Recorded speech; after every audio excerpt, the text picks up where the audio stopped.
Continuando con el curso Planes y estrategias para el manejo de la vía aérea en el paciente COVID-19, vamos con el tema número 3, manejo de la vía aérea en COVID-19.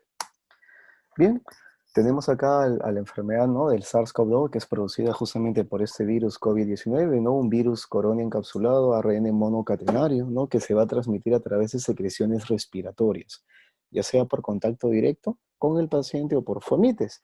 Y nos encontramos justamente viviendo esta pandemia, ¿no?, ante este virus tan letal y que es altamente contagioso. Hablar de lo que es vía aérea, pues definitivamente determina, ¿no?, y llama la atención porque va a ser un procedimiento que va a liberar gran cantidad de aerosoles. Gestionar la cavidad oral en un paciente para poder obtener una vía aérea definitiva nos va a llevar cierto riesgo de poder infectarnos si es que no cumplimos con las medidas de bioseguridad deseadas. Y esto pues definitivamente puede aumentar el riesgo de transmisión.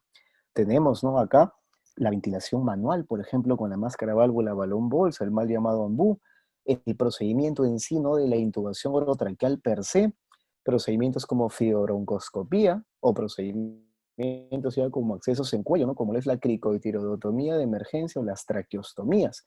Todos ellos van a liberar secreciones y definitivamente si no tenemos las medidas, pues podríamos contagiarnos.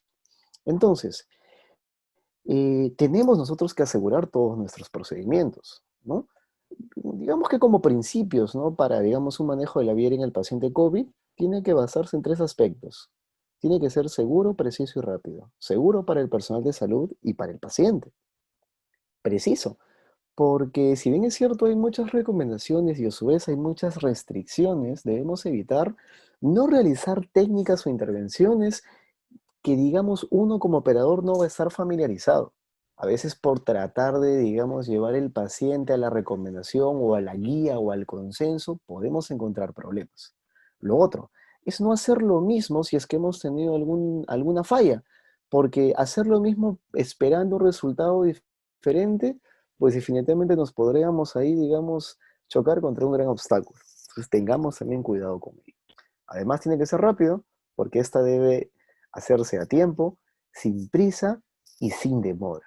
Entonces, para toda la gestión de la vía aérea, ¿no?, es importante, ¿no?, estos tres principios. Entonces, no quedamos en una falsa sensación de seguridad. Hay que tener en cuenta que vamos a estar con equipo de protección personal. O sea, nuestro mismo desempeño que hacemos normalmente en el día a día, ya sea un intubador experimentado como un anestesiólogo, un emergenciólogo, un intensivista, pues digamos, no debería entrar a un punto de autosuficiencia, porque esto conlleva, ¿no?, a características muy especiales del paciente con COVID-19 al cual se decide darle un manejo avanzado de la vía aérea, pues todo lo que conlleva ello. Voy a tener que hablar un poco más alto para poder dar indicaciones a mi equipo, a mi personal de enfermería, a otro colega médico, ¿no? Porque con la máscara, con los lentes, con las caretas faciales, pues probablemente no se me va a escuchar. Bien, si bajo la guardia o bajamos la guardia, pues podemos contagiarnos. Entonces tengamos también especial atención a los detalles. Estas restricciones y estas medidas de seguridad, ¿no?, muchas veces puedan hacer que no permitan optimizar al paciente como normalmente lo haríamos en otra situación médica compleja, normal, convencional en el paciente no COVID. Y ya en estos tiempos de pandemia, hablar de paciente COVID o no COVID es muy difícil. Idealmente, todo paciente que ingresa a un servicio de emergencia con características similares, ¿no?, con compromiso respiratorio y tiene sintomatología de poder tener el virus, pues se le debe tratar como tal. Y más aún si se decide que va a ir a un manejo avanzado de la vía aérea y a una intubación orotraqueal.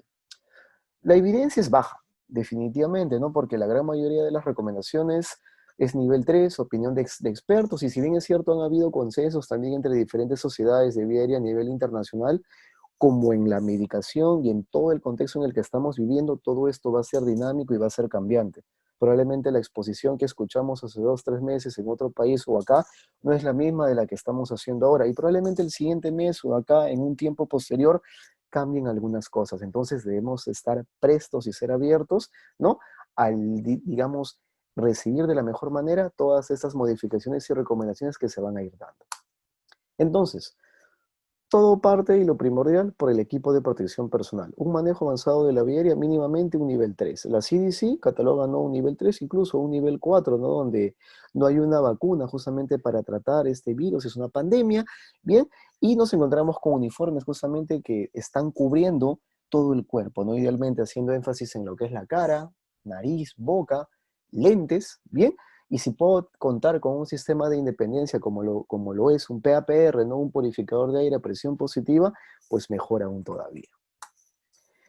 Siempre cuando voy a enfrentar a un paciente con COVID-19 e incluso a un paciente no COVID también, debo yo hacerme ciertas preguntas y dar digamos, una respiración honda, idealmente unos 10 segundos, y situarme, ordenarme, a mí y a mi equipo.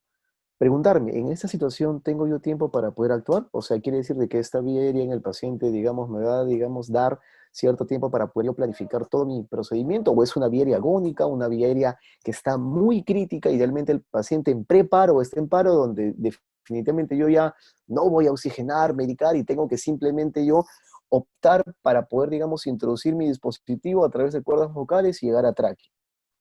Pues si tengo tiempo todavía para poder actuar, tengo que yo también ver la implicancia, ¿no? Digamos, ¿hay compromiso anatómico o predice esta vía aérea en el paciente dificultad anatómica? ¿Cuál es el impacto fisiológico? Tenemos a un paciente que idealmente, ¿no? Con COVID-19 desatura, está taquicárdico. Entonces hay que tener cuidado para optimizar antes ello, ¿no? Y de esta forma poder brindarle un manejo avanzado de la vía aérea. ¿Y cuál va a ser el plan? ¿Cuál va a ser mi estrategia al cual yo, digamos, voy a seguir o voy a elegir para poder tener éxito, ¿no? Idealmente en el primer intento, porque una vez que se decide hacer todo ello en el paciente, con el equipo a cargo se debe ir con todo al mejor intento y al primer intento. De esta forma se reduce justamente, ¿no? El tema del riesgo de transmisión, el riesgo de poder infectarnos cuando se liberan los aerosoles, sobre todo para mi equipo, y sobre todo que se le brinda al paciente también lo mejor, lo óptimo, ¿no? Para que su desenlace no sea fatal. Entonces, ¿no? Idealmente el paciente va a ir a una secuencia de vía aérea difícil, ¿no? Utilizando secuencia rápida, ¿no? También puedo optar yo por una secuencia retardada, una secuencia asistida por fármacos, o si en todo caso el paciente, digamos, no logro yo y me falla mi plan uno, mi plan A, plan B, plan C, pues a lo mejor también tendría que tener a la mano y estar también presente y considerar los manejos en cuello, que son aquellos manejos quirúrgicos. Entonces, el enfoque de la vía aérea en el paciente COVID-19, ¿no? Tiene que ir por esos tres aspectos. Si encuentro dificultad anatómica, para ello una evaluación muy exhaustiva y buena acerca de los signos predictores de vía aérea difícil. Son los que están descritos en toda la bibliografía mucho tiempo atrás, ¿no? Entonces es importante ver este compromiso. No olvidemos, ¿no? Que el paciente con ciertas características con COVID-19 tiene obesidad y eso de por sí ya me demanda dificultad. Lo otro, la alteración fisiológica. Tenemos los 4 estados fisiológicos que se alteran, que si no los corrijo antes de la intubación y durante la intubación, pues me van a traer problemas y justamente yo podría no tener éxito al primer intento, o peor aún, no llegar a obtener esta vía aérea definitiva. Hipoxemia a la cabeza, que es el mayor compromiso del paciente con COVID. Hipotensión, acidosis metabólica severa y falla ventricular derecha. Entonces, idealmente yo debo optimizar antes de ello. Reanimar antes de intubar. Y el tercer aspecto, que si digamos yo encuentro dificultad en la parte anatómica y fisiológica, yo debo tener la suficiente capacidad para poder darle solución a ello. ¿Qué pasa ahora en tiempos de pandemia que hacemos turnos de 24 horas, 36 horas, 48 horas y se tiene un personal de salud que está cansado, un médico que está agotado, una enfermera que está con mucho sueño y definitivamente no va a responder como tal? Hay que también prestar atención a ello y brindarle la importancia como tal, porque definitivamente, ¿no? El hacer esas intervenciones más avanzadas, donde justamente hay riesgo de contagiarnos, puede ser muy contraproducente para nosotros mismos y para el paciente. Y se habla de la vía aérea psicológicamente difícil. Por eso prima acá el orden y la organización, las hojas de ruta, las ayudas memoria, la comunicación, en este caso que sea clara, un circuito cerrado y todo lo que vamos a desarrollar en aras de dar seguridad al equipo y al paciente. Entonces, ¿no? Vamos a situarnos en tres escenarios. Antes, bien, del manejo definitivo de la vía aérea durante el manejo definitivo de la vía en cuanto a los aspectos técnicos y posterior al manejo de la vía aérea. Entonces, tenemos acá protección, lavado de manos, el equipo de protección personal, ya hemos hablado que es idealmente mínimamente un nivel 3, nivel 4, salones a presión negativa, salud cuenta con ello, algunos lugares privados, definitivamente, ¿no? Es lo ideal, que haya una buena recirculación de aire, por justamente no cada hora, es importante ello. Y lo otro, disminuir el número de profesionales que se van a encargar de hacer esta intervención. Separar el ambiente en dos lugares, un lugar donde va a estar dentro del procedimiento y otro donde va a estar fuera. Y dentro del procedimiento contar con todos los dispositivos que yo he elegido previamente para poder justamente hacer todo el proceso de la intubación orotraqueal. Se postula hace unos meses, o se postuló hace unos meses, el uso de esta caja acrílica, ¿no? Del aerosol box, este invento, ¿no? Del médico anestesiólogo Lai Hsien-Yun, ¿no? Que si bien es cierto, eh, fue propuesto, digamos, como una medida ante la escasez que íbamos a nosotros experimentar, vivir, que es lo que estamos ya viviendo ahora, con la escasez del EPP, de la farmacología y todo ello. Entonces era una forma, digamos, de brindar una barrera para poder disminuir la liberación de los aerosoles. Pero finalmente, ¿no? Hemos aprendido, ¿no? Que en el transcurso del tiempo, esta caja nos trae problemas y ciertas dificultades, sobre todo en aquellas vías aéreas que tienen cierto impacto de dificultad. Entonces, la no maniobrabilidad fácil, ¿no? De los brazos, de estar limitado con esta caja, pues podría darnos problemas. Y si esta caja no nos va a permitir ir por el mejor intento al primer intento, pues lo recomendable es más bien hacer énfasis en la farmacología de mis medicamentos para que el paciente yo lo puedo llevar a un estado ideal donde no me tosa, no me combata, ¿no? Y de esta forma, con un óptimo equipo de protección personal, pues la caja ya quedaría en segundo plano. Recordemos que esta caja no es garantía. Bien, y tenemos la preparación, ¿no? Como ya hemos venido hablando, ¿no? Un checklist, una hoja de ruta, una hoja de cotejo donde yo voy a ir llenando, ¿no? Características especiales de mi paciente, cuáles son los roles de mi personal con el cual yo estoy de guardia, con el cual estoy de turno, cuál va a ser el plan a elegir, qué medicamentos tengo, con cuáles cuento, dosis por kilo de peso, ¿bien? Ir seleccionando ello para mi paciente, ¿no? Cómo está el estado hemodinámico, cómo van las funciones vitales, hacer la evaluación meticulosa de los signos predictores de la vía difícil que veníamos hablando, el impacto anatómico, el impacto fisiológico, el sistema de aspiración al circuito cerrado, los filtros antivirales para que puedan estar conectados. Idealmente, no brindar oxigenación haciendo la ventilación manual con la mascarilla válvula bolsa, que es el ambú, y si se cuenta con el servicio y sobre todo tenemos experiencia usándolo, pues el videolaringoscopio. A veces por tratar también de, digamos, estar a la par en cuanto a las recomendaciones y obviamente el miedo que existe, ¿no? Ante, digamos, el contagio que podríamos tener, podemos caer también, ¿no? En el escenario de tratar de usar un equipo al cual no estamos familiarizados y eso nos podría traer muchos problemas. Todo ello en una mesa de vía aérea, la cual tiene que tener características de ser de fácil y rápido acceso. Entonces, este carro, este coche de vía aérea en COVID-19, finalmente, ¿es un lujo o una necesidad? Pues definitivamente no es un lujo, es una necesidad y tenemos que tener en este coche de vía aérea lo ya seleccionado para mi paciente. Idealmente, ¿no? Las guías en consenso postulan, ¿no? Que debemos tener nuestro videolaringoscopio. Bueno, si tenemos la laringoscopía directa, ¿no? Con el laringoscopio de acero inoxidable, también contar con ello, mis filtros, mi máscara válvula balón bolsa, mi sistema de aspiración de circuito cerrado, mis tubos de mayo, esta cánula orofaringea de Gedel-Berman, mi GAN Elastic Boogie, ¿no? Que es mi sonda, mi facilitador para la intubación, mi cánula rígida para aspiración, y mi dispositivo extraglótico, idealmente acá mi mascarilla laringea. Recordemos, ¿no? Que lo recomendable es que sea de segunda generación. ¿Y por qué de segunda generación? Porque esta tiene las propiedades que me permiten ventilar a mi paciente y aspirar. La videolaringoscopía, pues efectivamente son equipos más costosos, ¿no? Si hay la suerte y se ha hecho una buena gestión en los centros, ¿no? Para poder contar con ellos, pues es lo recomendable, ¿no? Sobre todo aquellos que tienen la hoja curva, que sea, o idealmente, ¿no? Muy parecida a la laringoscopía normal, al laringoscopio normal convencional con el cual usamos, porque justamente esa transición que nos va a llevar de, digamos, utilizar un equipo mucho tiempo atrás, años, ¿no? Al cual yo soy muy familiarizado, pasar un videolaringoscopio, pero que tiene características similares, es lo recomendable. Mucho mejor aún también que la pantalla pueda, digamos, ser externa, o sea, poder lanzar, botar, sacar la imagen en una pantalla externa para también evitar aquellas conductas, ¿no? Cuando estamos haciendo el procedimiento de flexionar la espalda y todo ello, porque tranquilamente se podría hacer sin flexionar la espalda, pero a veces tendemos, ¿no? Hay la tendencia a hacer estas maniobras. Entonces, si podemos obtener una imagen externa, mejor aún todavía. Acá, por ejemplo, tenemos CIMAC y el Glesco. CIMAC el de la derecha y Glesco el de la izquierda.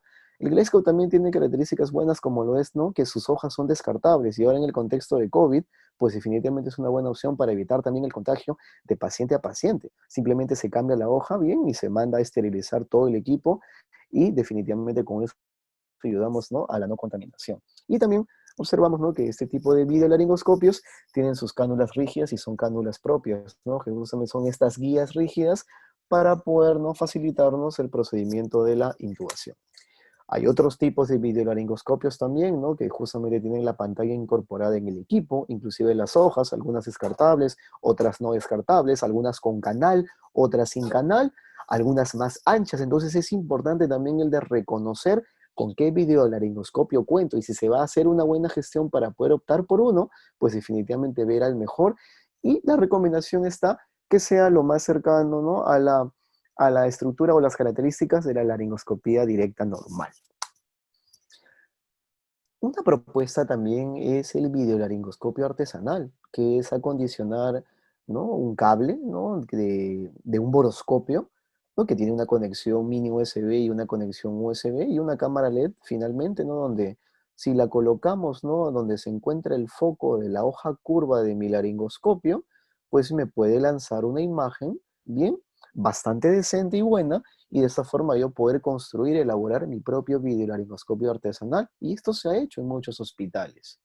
SAMU lo ha hecho, bien, incluso, ¿no? Varios centros como el Hospital Naval, el Instituto Nacional del Niño, Hospital 2 de Mayo, Loaiza, Hipólito, lo han hecho, ¿no? Y han tenido resultados buenos. Primero se comenzó en maniquís y posteriormente ya se hizo en personas, ¿no? Entonces es importante también, digamos, y es una posibilidad, una opción ante todo ello. Ahora, otras opciones de seguridad con una recomendación no muy alta, una recomendación baja, como se les había mencionado, opinión de expertos.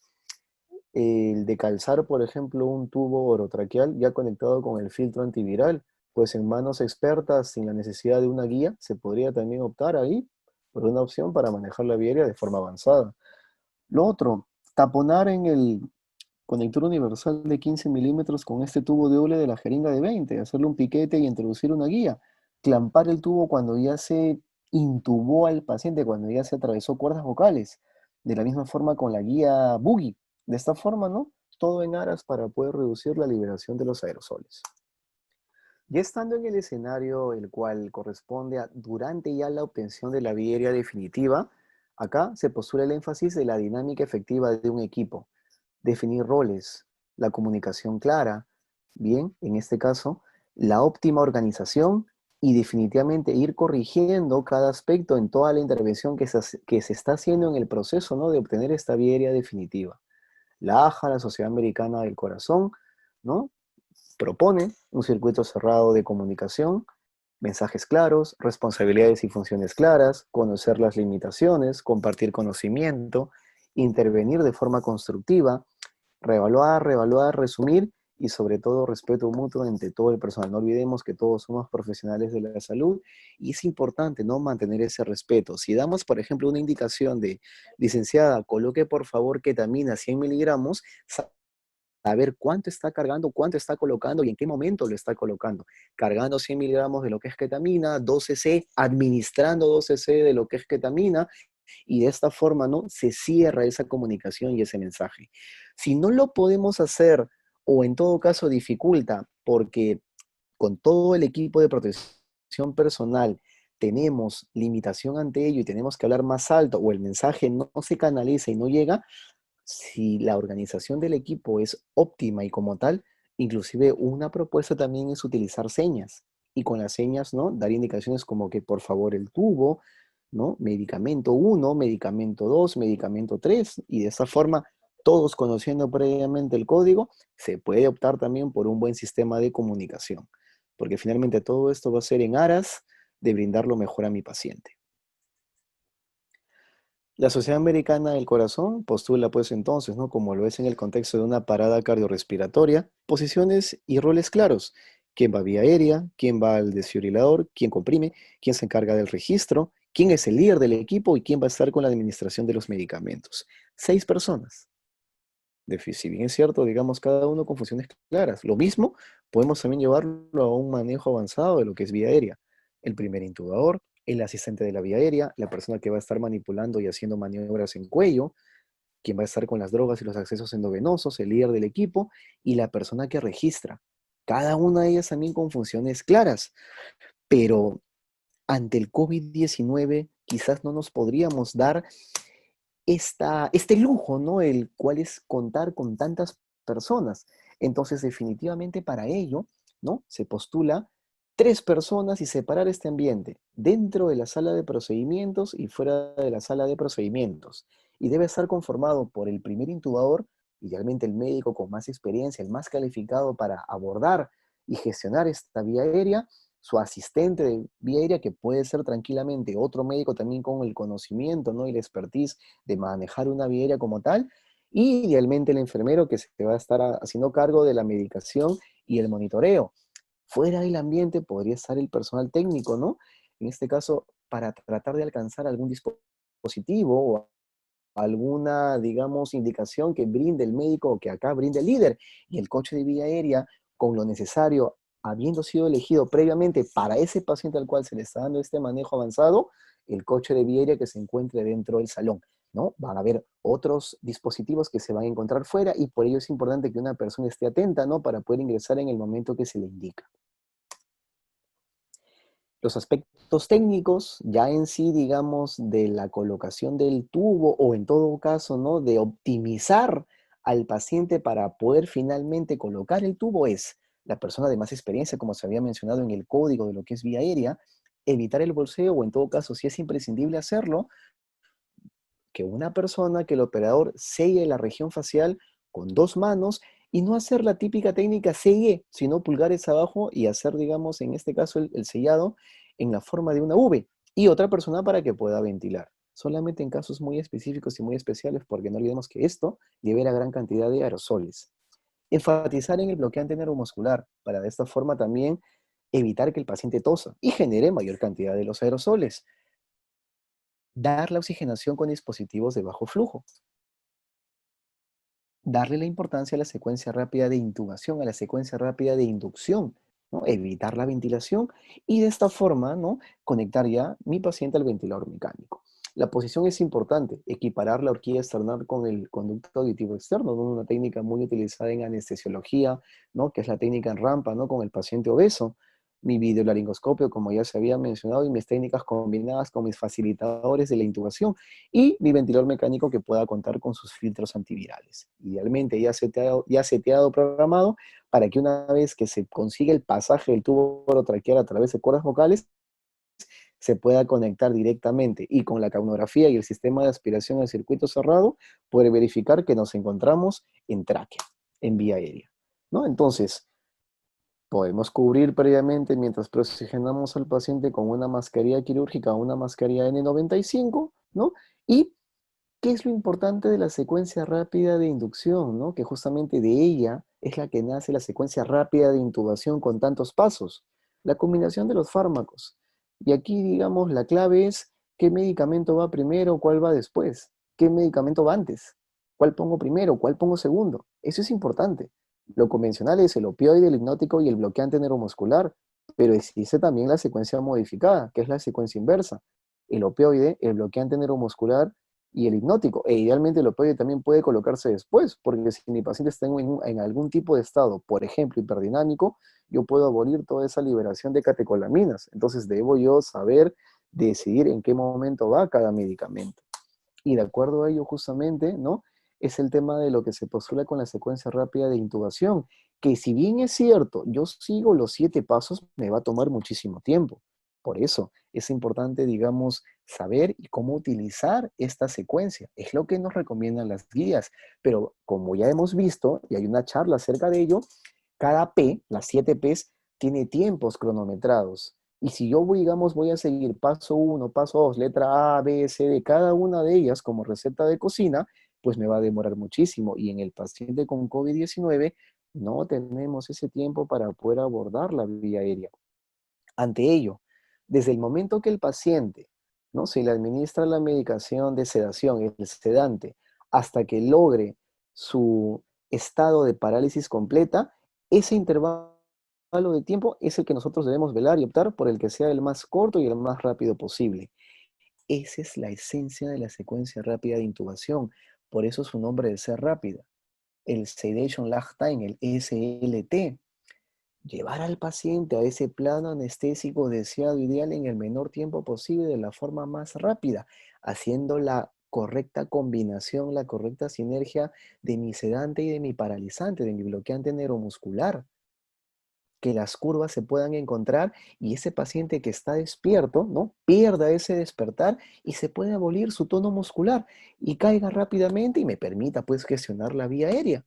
Por eso se postulaba, ¿no?, de que ya no habría necesidad de la caja aerosol box que me va a dificultar la maniobrabilidad de los brazos si yo justamente combino de forma ideal los medicamentos, los fármacos.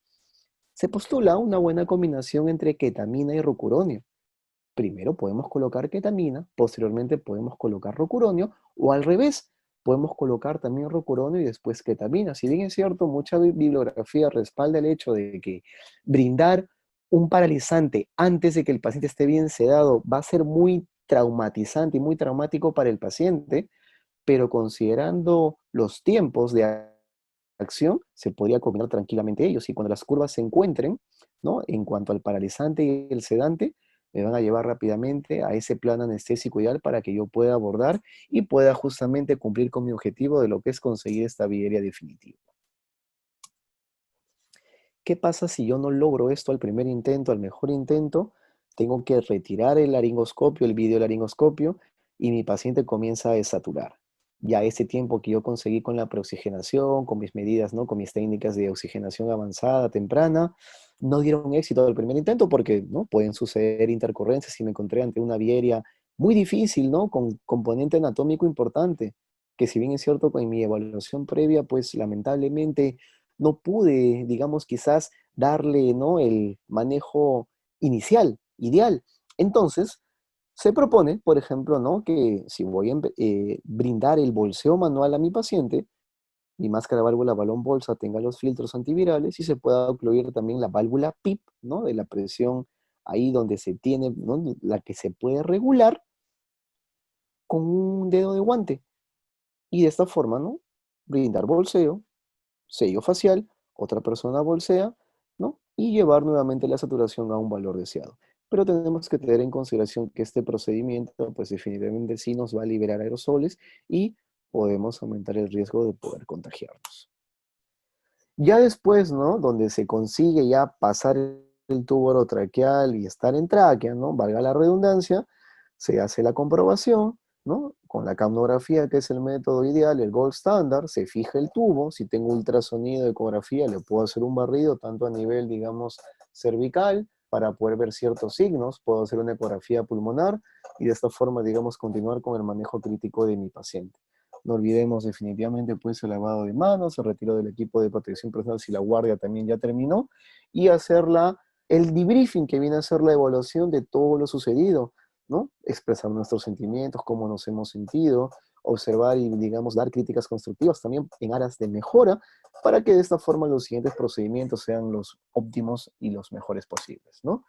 Vemos también, ¿no?, como se había mencionado a nivel prehospitalario, no solamente intrahospitalario, se ha hecho estos manejos avanzados de lo que es vía aérea, pero pues definitivamente ahora, en el contexto del COVID, darnos también quizás y situarnos en un escenario de una ambulancia para hacer estos manejos con tantos dispositivos, medicamentos, fármacos, personal, ambientes y todo ello, pues quizás pensemos dos veces en hacer un manejo, ¿no?, en la parte prehospitalaria. No obstante, si el paciente lo necesita y estoy capacitado para poder hacerlo, pues definitivamente con una óptima decisión y pensamiento crítico, se hace ese manejo como tal. Pero definitivamente tiene que ser, ¿no?, esto previamente evaluado y sobre todo en aras de brindar lo mejor al paciente. No olvidemos, muchas veces menos es más.